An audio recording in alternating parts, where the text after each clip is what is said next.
So this is a walkthrough of my home theater setup and my computer setup, so to speak. So this is a screen. It's a Dream Screen Dynagray. It was Motorized from the beginning, but it got, for some reason, the motor was broken, and the plastic around it was broken. So that's why I'm mounted on the wall now. And it's basically it was sitting in storage for about a year before installing the home theater setup. So I didn't realize that, so I can really make a claim on the motor that was broken. It had a plastic casing on the side of the motor, and that was shattered into pieces. You can actually see that just by opening the box due to all the packing materials. So I ended up seeing that after about a year, so I couldn't make a claim. So I just took the screen off, the motor and the rolls, whatnot that's in there, and the mechanics, and just mounted it on the wall. It's totally working just fine. no problem there. And my speakers, it's a couple of ProSound speakers, 8-inch woofers. I think, I don't remember actually. 2 8-inch woofers, mid-range. This is my CD changer. It's a Sony 50 disc changer. My PS3 Slim on the right there, and I had the big original PlayStation 3, but the problem was that it just didn't work out. The Blu-ray player broke on it, and sure, it's bad that you can really play the PlayStation 2 games on it. That's really the main problem I see with the Slim compared to the original one. But that's really not a huge deal, since I actually have a PlayStation 2 Slim, and it's right down here, right, and there's my VCR, a cheap one. This little one, you use it to be able to watch TV on the big screen, so to speak. The cassette deck here is a Technics cassette deck, bought it used, totally decent. Don't really use the cassette deck that much, but still, this is my vinyl player. It's a Philips, bought it used too. And then I also have, this is the amplifier, the Harman Kardon AVR 160. 3-inch to my Zen, all the other ones, real basic these days. Came out in 2009, I think. Bought it used, really cheap, but really does the job well. One thing with modern amplifiers or receivers is that they don't have a RIA amplifier for vinyl players, so I had to get one of those. This is the one from NAD, as it says, the Preamp P2E. It's really good. NAD is a really good brand, and I've had an amplifier from them before called NAD 2030, probably one of the more famous amplifiers. They're the famous cheap, decently cheap, and really well built, and they're usually very well built things. This is the projector. It's the Optoma HD 230X. It's a full HD projector, also a couple years old, but really does the job well. And nothing to complain about there. This is my couch. As you can see, I don't know, you can't really see it, but it's a standard couch, and it has 2 slots on the outside where you can sit and pull it out. Here is one of the compartments. There are actually 2 of them. This is my setup of remotes that I used to have to use, for the VCR amplifier, for the PS3 CD changer, and the projector. So, and it just doesn't make sense to actually use all those remotes. It really gets irritating to have to use them. So I bought this Harmony 1. It's a remote, universal remote control with a touchscreen, and you just plug it into your PC and tell it which units you have, and it will work just out of the box. Has a charging dock there. Will last you 2-3 days, basically. And one of the downsides with the PS3 is that the Bluetooth is locked out from third-party developers, so you have to have one of these things from Logitech. It basically transcribes the Bluetooth, the RF signal from the Harmony remote to the Bluetooth signal that the PlayStation 3 will recognize, so you can actually use universal remote control like their Harmony from Logitech.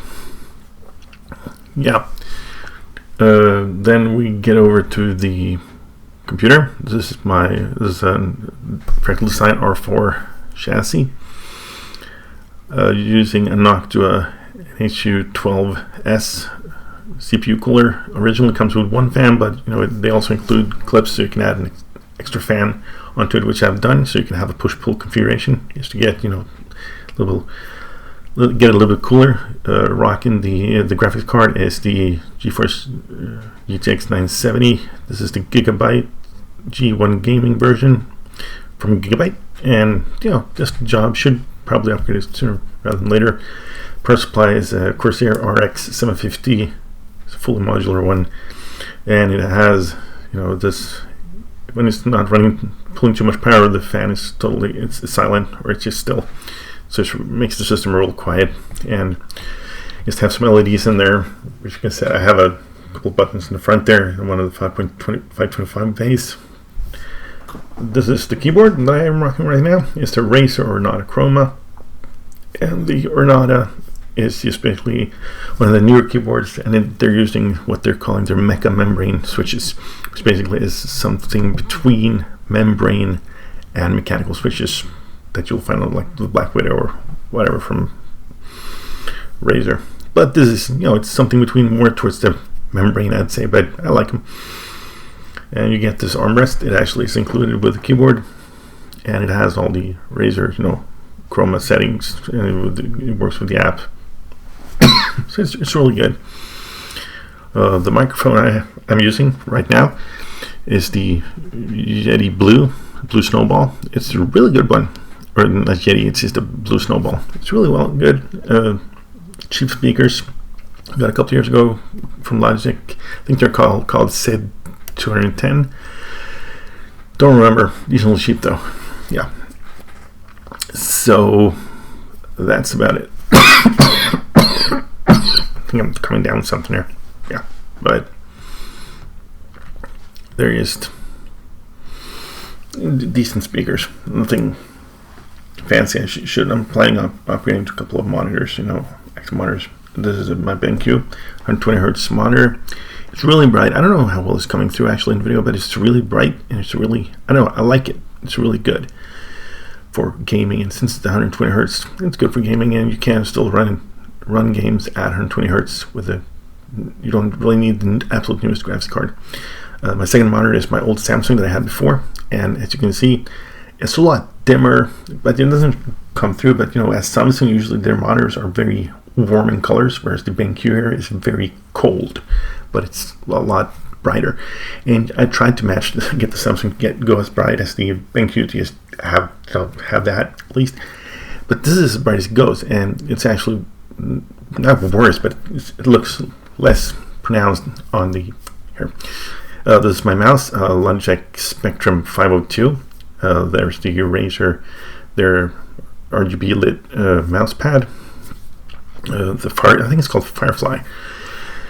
The mouse pad, and as you can see, the mouse has all the various buttons. It has the one down on the left there on the bottom is the setting for it, so you can actually switch between two preset DPIs for like when you're using sniper rifles and whatnot. On top there's the scroll wheel button close to the scroll wheel. It's just to get the scroll wheel to free roll, and then the other one is just to set profiles, switch between profiles. I really don't use it for profile changing. I use it for various things in games, just to get an extra button, and that's about it when it comes to the keyboard and mouse. But as I said, and the Logitech keyboard here, the Razer keyboard, Ornata Chroma, it has the usual suite of setups like the Razer keyboards. It does not have the macro buttons on the left side there, the separate row. That's one of the things I really wanted to not have, because I tend to not use the macro buttons. You can still set macros within Razer's software to use the set macros, and you can see here you have the light up and down, gaming on off mode, so you can disable Windows keys and whatnot as usually with Razer. The lighting I think it's like 19 steps from off until the brightest. It's bright enough, I think. And as I said, it does support macros. You can set macros. You can see there's a macro key there, so you just use your FN key and you program macros. I just don't use macros, so I don't really need those keys. On the left there, I had on my Razer Black Widow. This is my subwoofer. It's a subwoofer built by I bought it from my brother, and I think he bought it from a friend of his that had built it. It really doesn't come through in this, I can see now, but it does. It's a really well built one. It looks like it's factory built. Has the everything in the beginning there in the start, and then you have the amplifier, just a generic sub amplifier, a really decent one. But it was factory built. It has a 15-inch JBL subwoofer in there. It gets the job done really well. I mean, I live in an apartment, so I don't really get to push it to its limits, not even close. So, but still, as I said, it's a good subwoofer, and if you get a good subwoofer, it's like anything else, you don't really need to get a new one in a lot of years. The back speakers, you can see a little bit are there, up there too. I built myself from components from an old back projection TV that my mom was scrapping, so I just picked the speakers out of it and built a decent set of back speakers, so to say. I really liked it. It sounds decently well, actually. So there's nothing to complain about. But this is the setup as it is right now. And not really planning the upgrades, but if I do, I'll be sure to come up with a new video. And that's about it. Bye.